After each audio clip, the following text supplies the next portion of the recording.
பாதமணிப்பன். பாதமணிப்பன். பாதமணிப்பன். இங்கே எந்த நாளில் வந்து விசேஷம் நடக்கும் உங்களுக்கு? கருநாள் பண்டிகை. ஒவ்வொரு மாதமும் கருநாள் இருக்குங்களா? இல்லை வருஷம் ஒருக்கா கருநாள் வருது இல்லையா? ஆமாங்க. அந்த கருநாள் பண்டிகைக்கு அது பண்டிகை போட்டு பண்டிகை கொண்டாடி ஆடம்பரமாக எடுக்கிறது. ஓகே.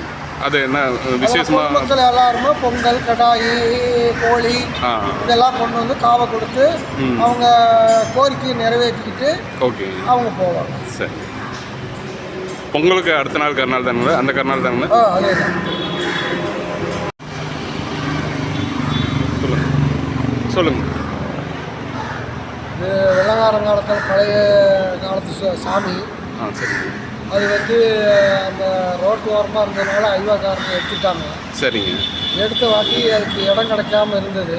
ஓகேங்க. அப்புறம் அதுக்கு பின்னாடி இந்த இடத்த வாங்கி அந்த முனிப்பு வந்து கட்டி கும்பாபிஷேகம் நடத்தி இப்போ பூசை வந்து தினசரி பூசை நடந்துட்டு இருக்குது. சரி. ஆனால் எந்த கோரிக்கை வச்சாலும் அந்த கோரிக்கை வந்து நிறைவேறும். சரிங்க. அது பழங்காலத்து சாமி பற்றி எல்லாம் பொதுமக்கள் வந்து போகிறவங்க வரவங்களாம் வந்து சாமியை வந்து கடவுளை வேண்டி கும்பிட்டு போகிறாங்க. சரிங்க.